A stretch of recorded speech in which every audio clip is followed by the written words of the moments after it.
So you're running two companies at the same time. What kind of chaos is that on a level from 1 to 10? When we were raising our seed round was the week FTX collapsed. I remember I was sitting at my desk. I think I'd just gotten off an investor pitch. I read the news and it just slid onto the floor. It was under the desk. It's like, what have I done? Have you found that some of the days you've made wrong decisions on priorities? Like something didn't go as well as it could have been? Absolutely. I make mistakes all the time. Feedback is a gift. You have to kind of take it. Ask your clients, where can we do better? Ask your partners and reflect on it. I'm a person who spends a lot of that time, maybe late nights, weekends. When you talk about that work-life balance, you have to be able to do it in pockets of focus times where you're not going to be bombarded by Telegram messages or other things. But it is really important.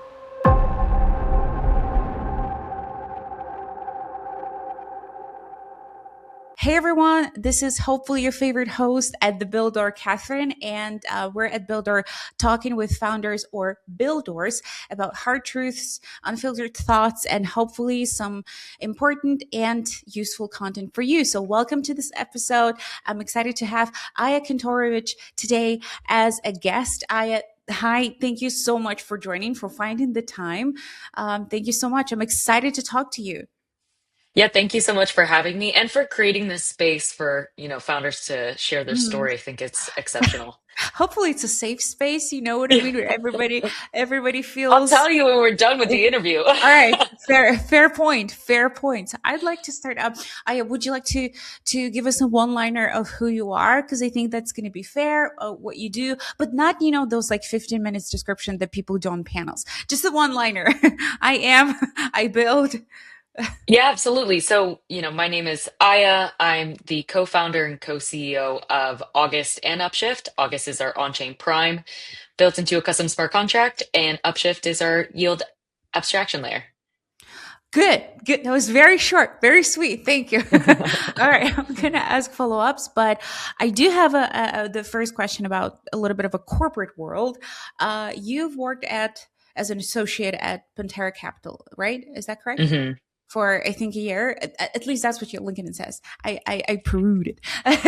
So, how does that differ? I've never worked in a culture like that. So could you tell us a little bit about how is that different from a crypto startup or any crypto company? Yeah, absolutely. At a high level, working at a VC fund in whatever capacity, it really gives you the 10-foot vantage position in terms of all of the different things that you see. And so you're horizontally scaled across every single vertical in the Mhm. space. Whether you're looking at infrastructure providers, staking providers, DeFi protocols, something that is focused on security, privacy, you're spread across all of those different Mhm. verticals and supporting, protocols that may work on very, very different things and therefore also very different founders. When you are working at a startup, again, in any capacity, you Mhm. really are asked to become, the expert in that specific field. And so you're doubling down on whatever that vertical is. And in addition to that, when you're in a fund, you're really making the bet on what the future is. Whereas when you're at the startup, you are building that future. Mhm. And, all of the tools are kind of in your toolbox to go and make that happen. And so the fund is making a bet on you and you are making a bet on yourself. And so I think it's, very, very different, both in terms of how you spend your time, but also when you wake up, the motivation that you need to provide yourself in terms of how you're going to drive towards success each and every day. Well, here's the thing. People tend to feel not differently, but mostly like corporate structure is evil, and it's boring and sucking life out of you. That's what I heard. And it's like very, 9 to 5, although probably not the case for VC or investment banks and stuff like that. But could you tell us a little bit about that? First of all, is it true? And is it efficient? And would you bring something from the corporate structure to crypto startups? Look, I think it depends at the end of the day, the leadership you're working for. Mm-hmm. I would imagine that if you worked at Tesla or Nvidia, they definitely don't have the 9 to 5 corporate structure.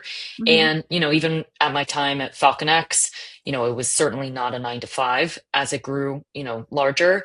And so I think it, at the end of the day, depends both in terms of leadership, because culture is set from the top down, but also in terms of, you yourself as an individual and the way you like to work, and, how you like to see output measured. And so it depends. It really does. There's definitely, companies that are working 9 to 5. I think they're having a really tough time in this market, when, the rise of AI kind of Mhm, mhm, tends to question a lot of that.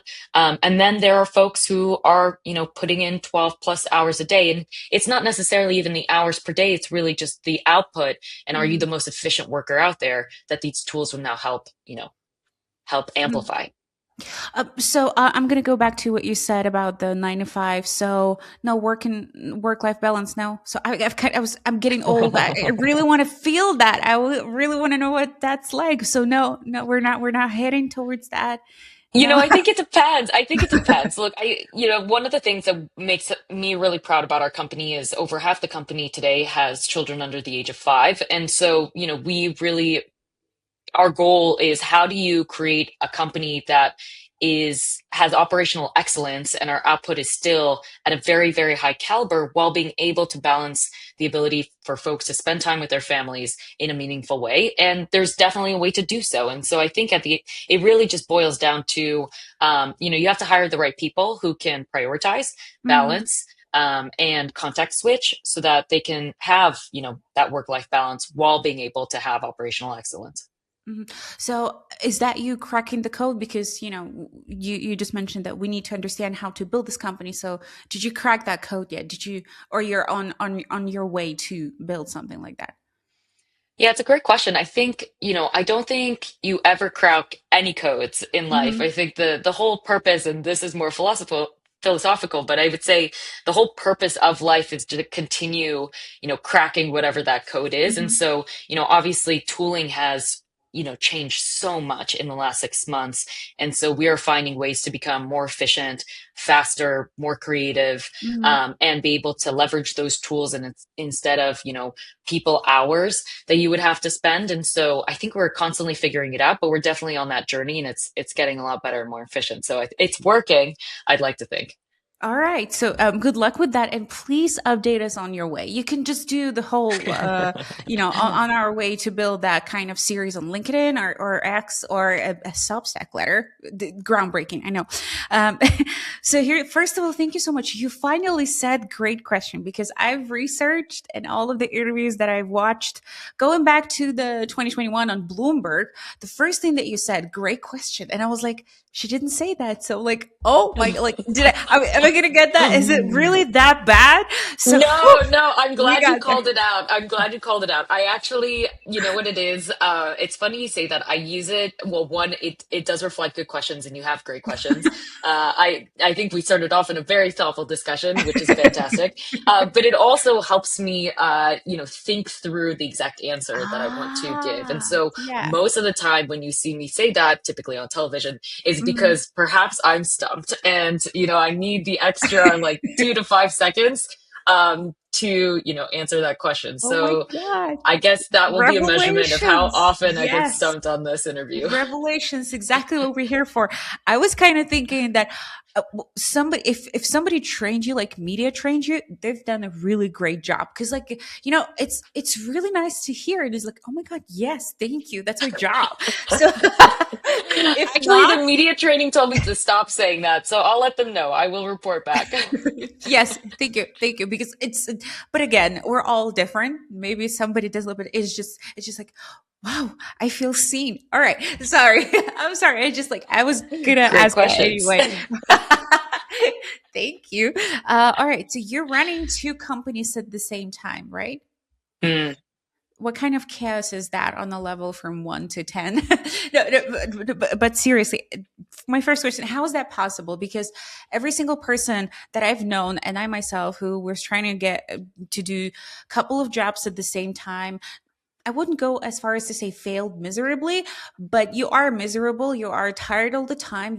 Me personally, I don't feel satisfied, because like I want to give 250% and I can't. Tell us what it's like. That's the first question. What it's like to run two companies at the same time on that level.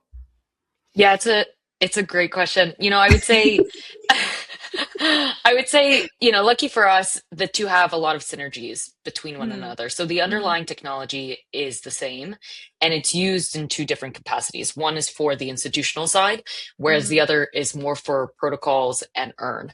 And so the end user is different, which means from a sales and client management perspective, you're going to have different teams. And I would say, to your point, one typically gets the focus where the other may not necessarily get the focus, and that changes. The benefit of being a crypto company is that do oscillate with market cycles. And during some market cycles, there may be more adoption, let's say on the earn side of the table. So for example, right now, the market has somewhat capitulated. And mhm, so you may see less trading or institutional action happening because of macro overhead. And so that's where you get to see a lot more of the technology integrations, and then vice versa. And so I would say the two actually complement each other very, very well. But it really boils down to two things. One, people. You have to hire the right people so that you can create that level of accountability. Because as you mentioned, you want to operate, you want to give it the 250%. And so you need to hire the people who also want to give it that mhm, 250% so they can carry those values with them as they build, those different verticals for the org. And then two, you just have to hire people who are exceptional at context switching, and it's a lot of context switching. And so being incredibly meticulous, being very organized, that is really what makes or breaks being able to do those two things and do them well. And look, I'm learning all the time. And so, like I said, I don't think I've cracked the code, but there's definitely waves, and the oscillation helps you kind of reprioritize and refocus, and being able to ask yourself and reflect, okay, is today the August day or the upshift day, or how can I balance a little bit of mhm. both? Have you found that some of the days you've made wrong decisions on priorities, like something didn't go as well as it could have been? That kind of thing. The fallback of making that decision every single day.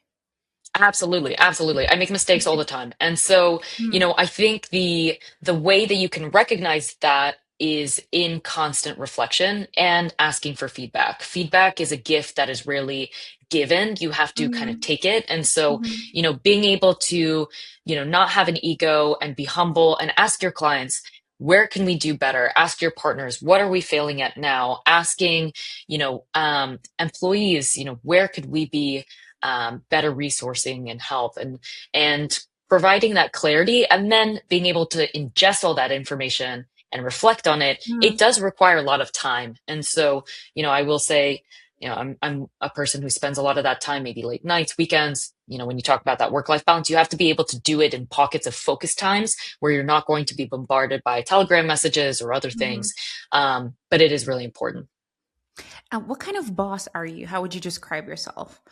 Do you like to macromanage people, or you just like really give it all? Is that did I Yeah, it's did I put you on the spot? I'm sorry. yeah, no, no, no. It's great. I think it's gonna be interesting to see what my team thinks after they watch this Oh and whether yeah, or not they agree oh with yeah. me.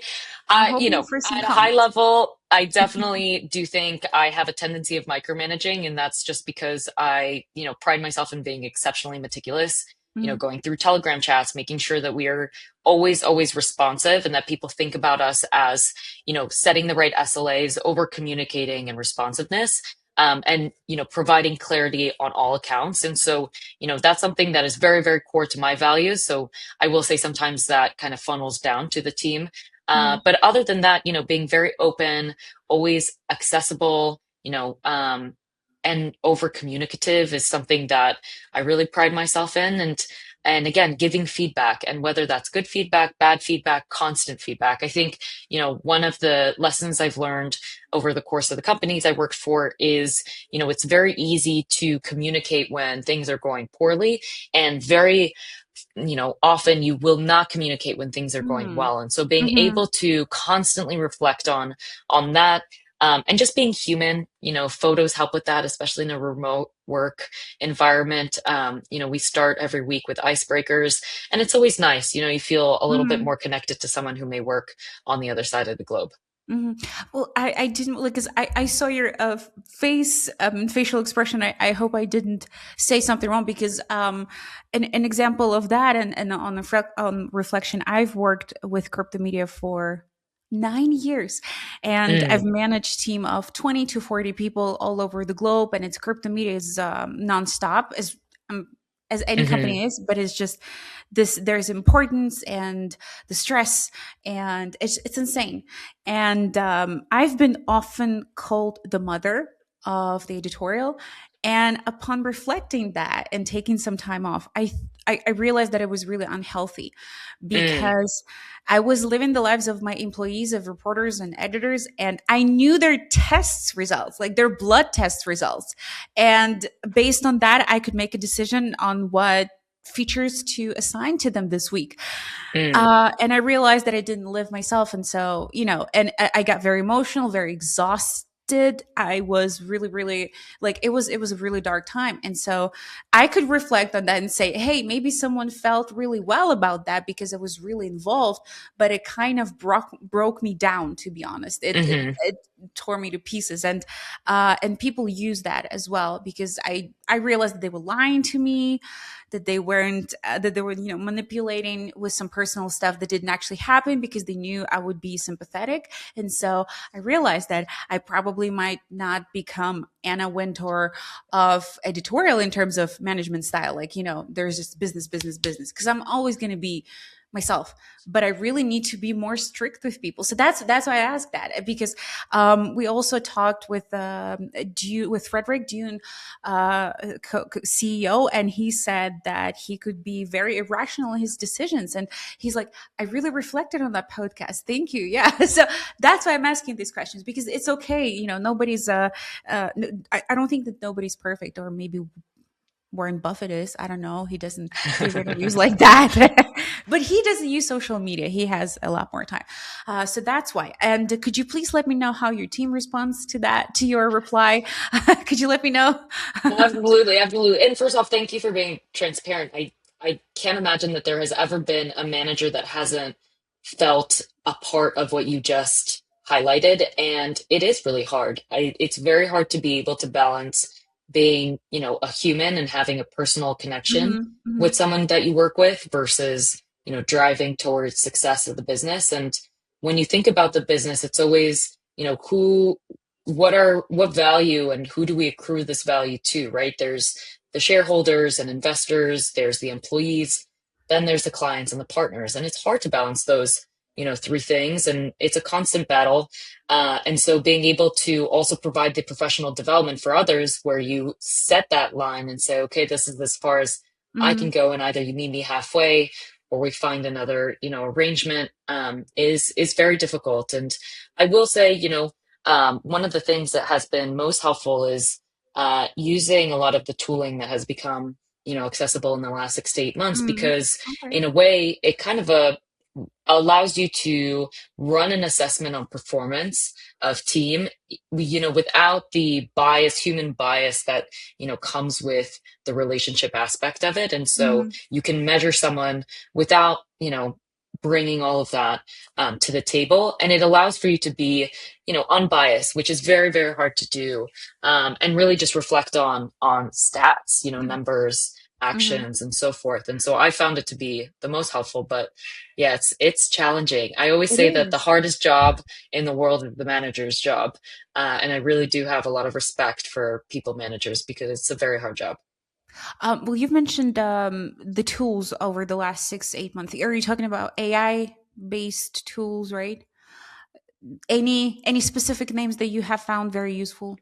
Yes, I use the whole gamut. So I use today, in terms of team management, one of the things I found most helpful, both for myself but also as a manager, is Claude. And so one of the things Mm. that I'll utilize for Claude is integrations across HubSpot, which is our CRM, our calendars, and then public chat forums where we talk about, different product issues or client issues, without client names. And so one of the things that that's able to do is basically reflect on like where are we spending a lot of our time, how Mm. many hours across the team is spent on internal meetings versus external, and within that, what are kind of the key themes that happen on a week by week basis. And so getting a digest of that on a weekly basis helps you Mm. reflect and adjust Mhm. to say, okay, Oh. we need to spend less time internal, more external, or this bug keeps coming up, we really need to prioritize it with engineering, or some other things. And so that I would say is great for people management. On the reporting side, I would say Gemini is great. Claude's also great for that. And then for, all things kind of more administrative, I would say ChatGPT has been great, but it has been interesting to see those tools come into place, but it has, made a huge difference in terms of, I Mhm. think my efficiency is at least 30% higher. And so Wow. it's been truly drastic. Somebody should take this segment and make it an ad, I swear. 'Cause It's been use AI great. It efficiently. has been great. I will say, I mean, even, and I speak as a non-engineer, but today Claude commits more code than all of our engineers combined. We have AI tooling that does all the QA testing for, all the code that we built as a first catch-all, and then, that gets extended to the rest of the team. And so it has truly been tremendous. And that's going back to people. You have to hire the right people who are accountable and can drive towards success, that can kind of take these tools and apply them in the right way to Mhm. create that level of efficiency across the firm. Speaking of Claude's efficiency and all of the data that it has been calculated, have you ever found calls in your week by week, or just any calls at all that could have been emails? Yes. Yeah. What's the what's the percentage of that? I'm curious. I It's just it's hate lower. this. It's lower. Yeah, it's lower than it was at a bigger org. Let's just say that. But I often will be the person on the call who will say, "Look, we have, 7 people. Mhm. Here's salary on an hourly basis. This is how much the call costs." And Oh, if you're not very getting well. that output out of the call, then we shouldn't be on this call. And so, we've tried to implement a lot of the kind of Amazon style call models where, for example, you spend the first 5 minutes of a call reviewing the like a pre-prepared document, Mhm. and then we talk about it. Or that's sent ahead of time, things like that to kind of minimize. Also, another thing is do not schedule 30-minute calls, always schedule 25. You'll often find that people kind of smear information over the allotted time because they have it, not necessarily because they need it. And I'm just talking about external. I would say internal, you always want to take the time to spend with the team. But yeah, there's definitely some techniques out there that help, but it doesn't erase it completely. That's for sure. No, but I'm learning so much. Thank you. Thank you so much. So here's an interesting one. What You're a human being, right? Just double I checking. am indeed, Very yes. very efficient, very up to the point. No, but this is the beginning of the question. We're all human beings, and we do have certain things that don't have anything to do with work. For instance, when you wake up in the morning, you're still a human being in your bed when you don't touch the phone or don't look at the screen, and you get that coffee, or God forbid, you're starting your morning with tea. Sorry, I'm just very coffee oriented. And so, what does your day look like? Both, like you wake up and then maybe a workout, a meditation, or you read a book, or you write a diary, or you listen to Beyonce. I don't, and then go to work. So break it down, please. What does your Yeah, of day course, look of course. I am like? also very big on coffee, and so I feel like my morning coffee is a ritual that just absolutely cannot be disturbed. I do also have a young child, and so I would say most of my morning is spending time with her, which is always the best feeling. And I like to also write in a gratitude journal. That was something new I started, but it Mhm. always is a great way to just start your day by feeling grateful. I always think about the fact that, stress and exhaustion is a privilege because it means I'm not Mm, bored. And mm, so, being able to think about that on a day to day helps when you are pulled in so many different directions and before you kind of dive into getting pulled into all these directions. And then from there, always listen to, some short segment on the news. To just give me some color, read a couple newsletters before I dive in, and then from there it's your typical kind of morning digest in terms of what's happened on a client basis and a Slack basis. But I do try to be a little bit cognizant of how early do I open Telegram, because once you open it, there's really no coming back. So the yes. Telegram exhaustion is a very very real thing. Mhm. I'm gonna. I'm gonna jump in and then ask you a little bit about the rest of the day, because you've mentioned something very important. The stress and exhaustion, they're a privilege, and I'm hoping that you're not gonna hate me after this podcast. But I've heard, actually, also on social media, and from a lot of people who are growing up, getting over 30, and like realizing that there's more to life than work. I'm sorry I said that out loud. Do not cancel me. They're saying that maybe getting bored is the privilege, and I know that I'm Mm, getting too philosophical, but it's just because this absolute hustle of a culture, it's the stress and the exhaustion that you mentioned, and if you're too tired, if you burn out, maybe being bored is something that people need to be doing more and getting in touch with us. And now I'm getting even into AI, because I've heard that if AI replaces us, then we'll have time to enjoy being bored. All right, so what are we thinking? Is stress and exhaustion, or is it like having time to be bored is really the privilege? And I'm sorry if I'm making you no, reevaluate this things. is this is a very excellent question. I will push back on that because, Hmm. you know, if you've been on vacation and let's say you're at a beach and after a few days you're like, what do I do now? Hmm. And some people just crave to work on something that they are passionate Hmm. about. Hmm. And so it is absolutely a privilege for me to work on something that excites me and makes me happy. And I wake up looking forward to doing that. Now, if you are not in that position, then you should find ways to change it such that whatever you are spending your time on is something that inspires you and makes you passionate. And so I can understand both sides. And then I will just say, yeah, there's no way you're bored having a young child. That is a Oh very yeah. humbling truth. You're up quite early, and they are, want the attention that they really desire and need, and so it is a privilege again. And so I Hmm. think but being able to frame it in that way also gives you a positive purpose. Whereas, I have been stuck in situations where perhaps I was working on something that I liked, but it was just in an environment that, potentially had some of that negativity. And so you lose that purpose along the way. Hmm. And in it, you lose the ability to say, wow, this is also a privilege. And it becomes a negative headspace. And Hmm. so, having being able to see both sides, I'll definitely pick, my current position. But also another reason to be a founder. I think you're able to make a lot of those decisions. You're able to set culture. You're able to set pace, and then you're able to build a team around you of people who want to do the very same thing. And so Hmm. that in itself is also, in my opinion, a privilege. But I don't think you'll ever get AI to do everything for you because you still need to feed it information. And Oh yeah. my hope is, then we'll be, very busy playing chess and mahjong or whatever it might be. And so there will always be something to keep us from Hmm. being bored. All right. I'm sorry. I actually interrupted you on your day. So then you kind of get after the coffee ritual in the journal, and you open up yourself to this social media, like Telegram, Slack, or whatever Mm, other product management tools that you use, kind of whole. And then what happens? And then 10 hours after, you're just like, oh my God, is yeah. it evening already? Yeah, it's a great question. I would say, look, no day is the same. And so, Hmm. there are days that are predominantly focused on outbound and partnership check-ins and external calls. There are days that Hmm. are predominantly focused on internal meetings and making sure the team has all the resourcing to be unblocked and deliver on what they need to be delivering and working on.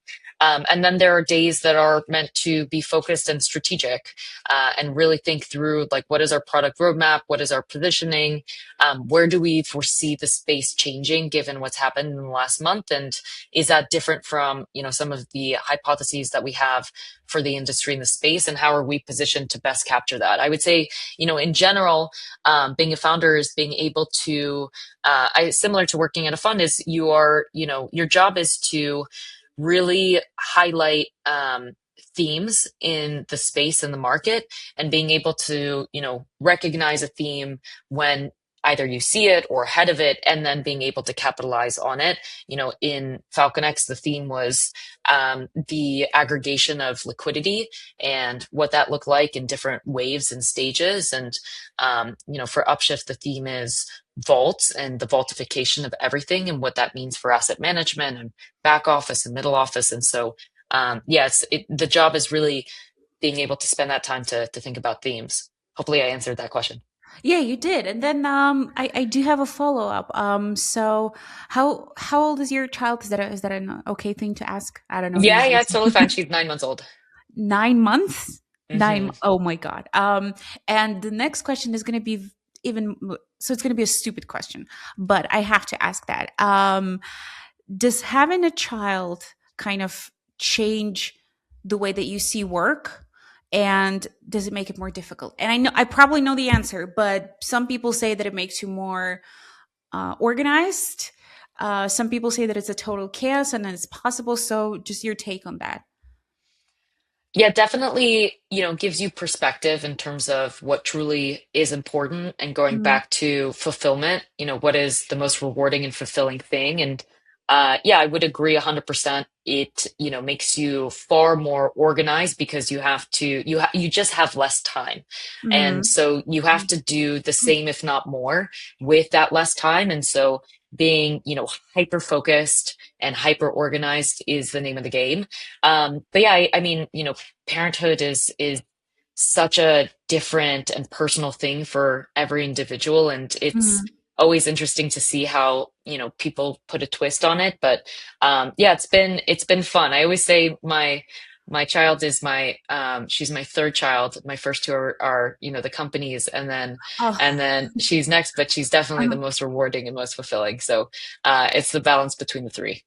And I think the most demanding boss as well, because kids, they don't usually, they don't care about your excuses. Like, I have $1 million call on, or this very important investor. They just like, they want it, they're going to get it. And some of the things that I've heard is that you kind of appreciate work more because this is the time when you don't listen to kid songs and you Mm. talk to grown-ups. So, so stuff like that. But it's, yeah. So I'm just gonna. I have so many observations. I don't know how you do it. This is the first thing because you feel very. It feels like you're very organized and motivated and driven, and it feels like you're a great boss to work for. And if any of your employees are listening, please comment because I need to know. to be to be confirmed. Yes, I need to crack Aya's code in terms of is she as great as she sounds. All right, and so here's another twist, right? So at some point you decided to kind of become a founder to build a business, and this is always a starting point, and it's always a momentum for a person. Like, was it just, hey, nobody's doing that, so I want to build that? Or was it, hey, this is a great time for me to, cash in, I'm going to be a millionaire or billionaire? Or or was it like, I can't work for anybody anymore, at least I'm done, like I'm not, I want to be am I like a boss for myself? So what was that like for you? What was the moment that you realized that you want to build a business instead of working for hire? So that's the first part of this question. Yeah, it was a very long process. And so my co-founder was actually a former client of mine. And, we had spent so much time talking about the industry and the business and knew kind of what some of the problems were that at least we thought in terms of the lack of transparency in CeFi, which was really what led into us bringing a lot of those products on chain. And I think I had a lot of struggles with working at an organization the size of the organization I was previously at. And, when a company grows that quickly, there are a lot of growing pains. And so being able to manage those, I think I could have done a much better job, and a testament to the people who worked around me that were so patient with me as I was figuring all of that out at the time. And, it was relentless convincing for my co-founder to say, all right, take this risk and try it. And at the end of the day, he is a very, very convincing person, because it worked. But it wasn't easy. It was incredibly scary. And actually, when we were raising our seed round, was the week FTX collapsed, and there was definitely a moment.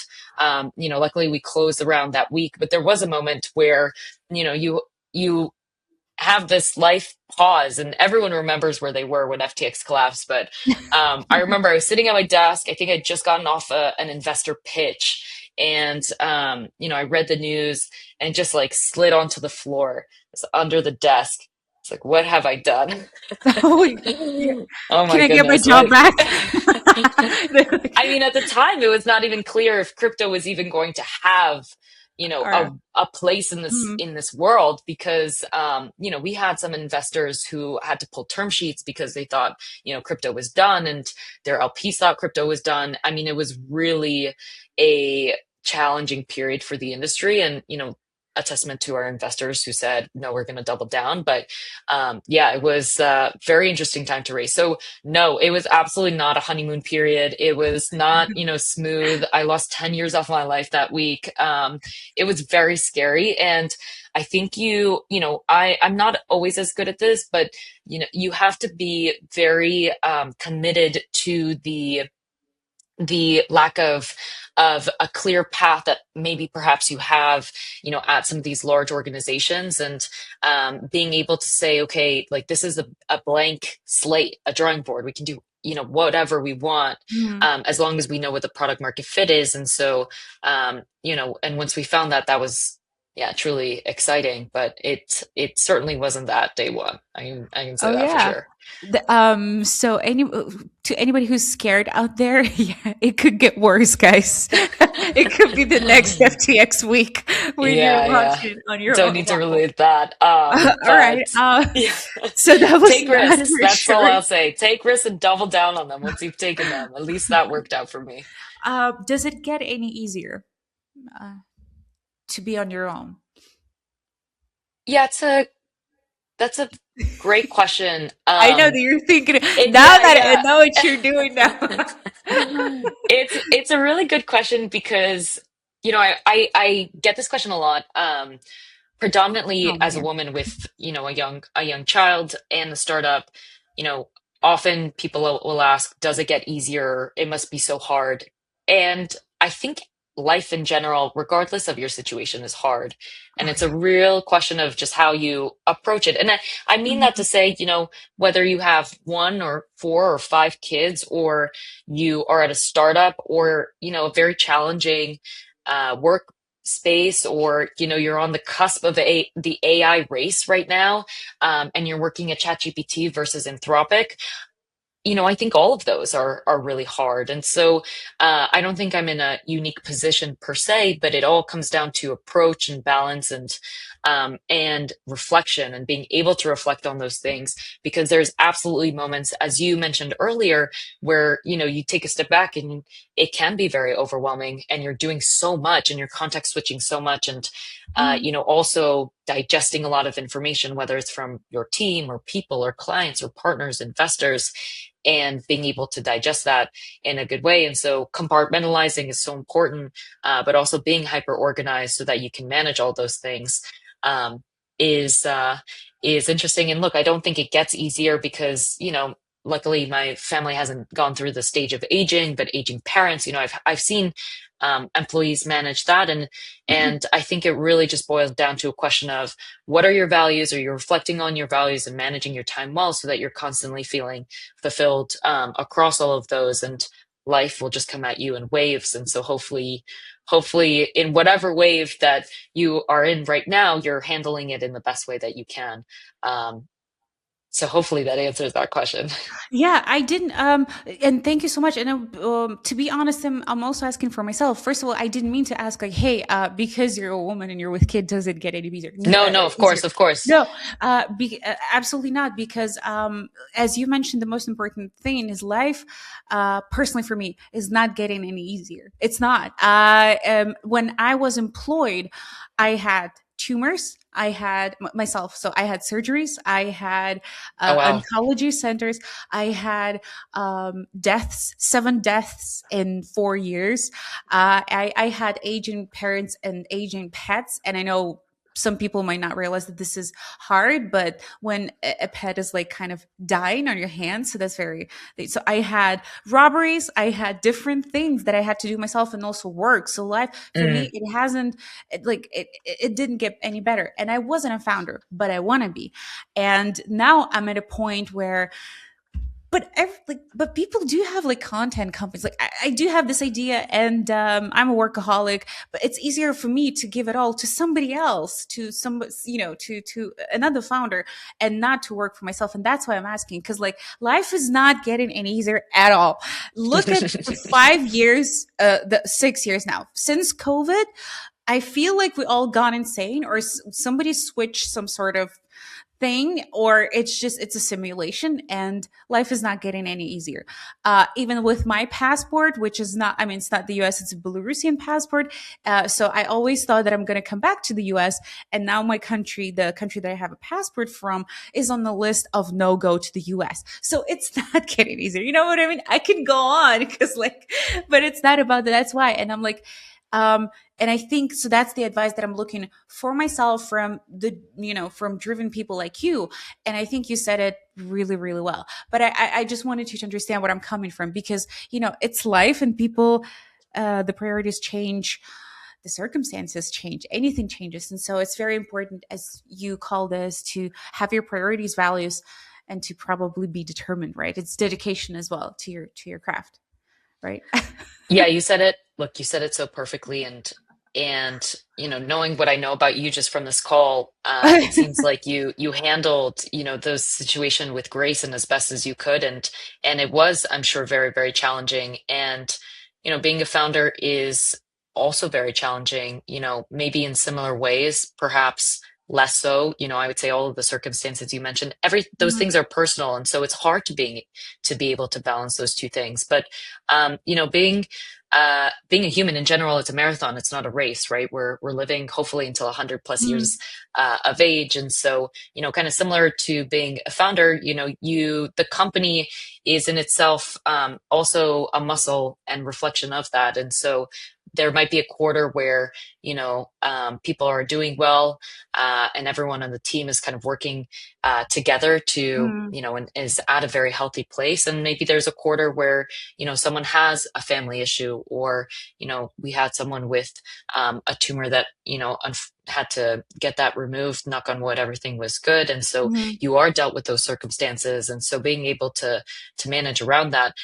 But it is really hard, because at the end of the day, you are the person who is kind of structuring those puzzle pieces and setting the right expectations and Yes, pulling and you back have to when you have to inspire pull back. people, and you have to take care of your team as well. That's Right. what I'm thinking. That's what I'm Exactly, exactly, thinking. exactly. And so you have to do all of that while Mhm. also inspiring yourself and, asking yourself, are we, doing this right? And are we on the right path? And so that always just goes back to those values again, because you have to be just so committed in yourself and what you do and your team and your vision and your values.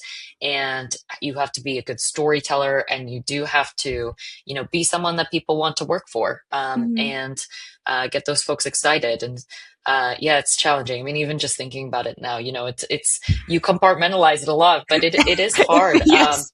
It It is feels, hard. like I'm making you to think of those things, and This is maybe just it's not a a good therapy idea. session for me.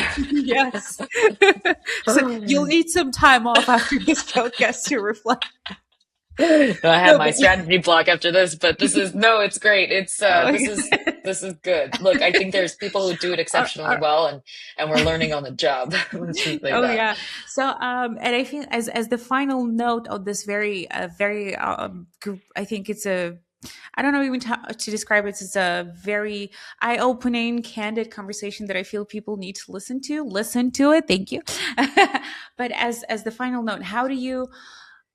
Okay, no, let me put it that way. How does Aya, who is very engaging, very concentrated, dedicated, who's, it feels like you're always like this, you're on a roll, you're going somewhere. How do you unplug? How do what does rest look like, if you know this word? If you Yeah. don't, I can. No, I know this word. First off, like, working out is a huge help. And working out in the evenings for me, because if I work out, in the morning or the middle of the day, I'm basically going from perhaps a stressful state to a relaxed state and then diving Mm, back into a stressful state, which for mm. me, is counterintuitive. So, I will be, that kind of last person at the gym. And sauna sessions are great. I know Yeah. health is back and it's, back big. And Health is so back. Oh my health is back. Health is God. back. Everyone's My a God, you Brian did Johnson call it fan. wellness. Yes. So, sauna's great because you also can't bring your phone in, right? And so it Yeah. forces you for, call it 15, 20 minutes to just do nothing. And that's Hmm. fantastic. I like to read books, sometimes drier books, sometimes better My books. favorite subject. How much more time Lots do of we have? genres, lots of genres. One, yeah, genres that I can tell you, anyway, we can take that offline. I'm sure there's lots of books, but also, I think one of the things that I often think about is how companies have gotten us so ultra focused on the short term doom scrolling content or short form content, and very Oh, different yeah. from, for example, this discussion. And so you are constantly bombarded with advertisement and short form content and clickbait, and it continues to enable a very stressful state of mind. And so being able to disconnect from that and digest things in ways that are not in that form is great. I love The Economist. I will just read the journal on the couch, and then walks and friends, and being able to I have a group of friends who also, very similar to this discussion, ask me very, pointed and hard questions that get my mind thinking in ways that feel just like a relief. And those conversations, add value and are reflective in ways that always feel good. And, very Mhm. similar to the conversation you mentioned with the founder of Dune, who I'm sure afterwards he told you that he had a chance to reflect on it. And that Yes. in itself is almost like reading a book. And so, there's definitely a lot of times where being able to remove myself from those situations and reset is very important, and Mhm. certainly not perfect at it. If you have any recommendations, would love it. I tried meditation. That one's a hard one for me, but maybe this is the year of meditation. Here's the thing. I used to work 24/7. I'm not even kidding. When I was a Cointelegraph on Sunday night at 3 a.m., I would be just going through the website to make sure that everything is all in place and it's working and Mm, every button is there and every comma is where it needs to be. Insane, not healthy, never mind. But what I found out, because I'm a very creative person, so I'm definitely not a developer, not a technical person. And what I found out is that doing the same things in your line, like arts, but different that you've never tried. The only, like, it's crazy how your mind learns from it and what it observes from it. So if I can't draw at all, this is not my thing. My thing is music and words, hopefully. But when I was just drawing something, first of all, you relax and you focus on what's going on. And second, like I don't know where, just I would have advised everyone to do that. The thoughts that are somewhere from behind you would never thought you could think, and you look at things differently. Oh, okay. Well, and funny thing, I could do just a drawing, or I could knit, or anything like that, and I was like, uh, oh wow, we could create this feature for this website. And that's insane. You're doing arts, I don't know, with your friends who never heard of crypto or tech, and it's just like, and you're just like, mhm. this feature, this would be perfect for this product. We need to do that. Like, it feels like you're kind of switching off activities, but your mind on the background, it's still thinking and gives you Mhm. something that was probably always there, or it's kind of so I would advise doing arts because it opens your mind in different ways. But what is art to you? It could be a gallery, just to go into a gallery, or it could be crafts, it could be doing something with your hands, it could be dancing. Everybody should dance. I think it's a very great, it's a great activity, and so this could be different. But for sure, this is something that makes you think and looks at things differently. Even if you think that you're not a creative person, it's like it's a weird thing. But and thank you so much for that. I wish you mentioned books before because this is my favorite subject. This is my favorite subject. We discussed it with a lot of our guests, especially with Frederick from Dune. He's a great reader and great recommendations. but I'm gonna finish on this, and you'll probably need time to think about it. So you could, you could not Uh-oh, say it's great about to be question. a great question. I know you're hurt. I know it now. What do you think is the book? And I'm not saying, and I'm not talking about how-to books, and I'm not talking about business literature. What do you think is a great book for every founder to read to become a, I don't know, better human being, better founder, even if it's Russian classics? What is a great? I do love Russian classics. I don't know Oh if my that God, helps I you just finished become Dostoevsky's a Idiot. I need time there to you go. Those are process. good. But I Sorry. don't know. I was gonna say there's a lot of processing that is required after that Oh, literature, and yes. so I don't know if that's best for founder mindset. But it's a easy read. I really love The Alchemist. It's Mm, very high level, but going back to figuring out what grounds you in what values and the gratitude around things, you can kind of put Little Prince in the same category, but I always think those books do help. And I'm most recently reading The Pursuit of Happiness, which is about the founding fathers, and that one's good as well. But really, any book that reminds you to one, always ask questions, be curious.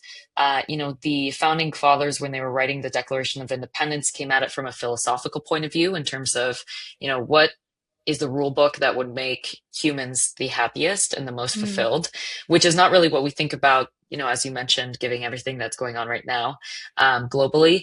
And so just being able to ground yourself in that again, and even have those discussions with, folks like yourself and friends, is opens your mind up to being able to ask more questions, question everything, and I think is a good headspace to approach every single day.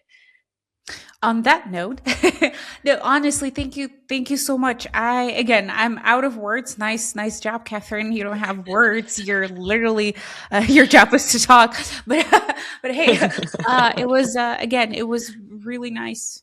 That's not, no, it was great. It was amazing. It was overwhelmingly good to talk to you. Very helpful, very inspiring. So thank you so much. And I do hope that I will hear back from your employees because I need the confirmation. I will I let need you the know. I will let you know, or they will let you know, maybe directly. So it we'll would be, see. yes, comments, engagement would be also nice. But no, thank you so much for your time, and well, good luck with everything that you do, with the personal life, your personal life, and with all of the companies that you're building right now and will probably build in the future, because I've never heard anybody being so excited about the word vault and vaulting. It's just, so I guess no matter what you're gonna do next, you're Yes, gonna yes, nail it's it. true. It's true. Vaults are the next thing. You heard it here first, so watch out. All right. Thank you so much. I think you Thank have you, a great Catherine. rest of the day. You too.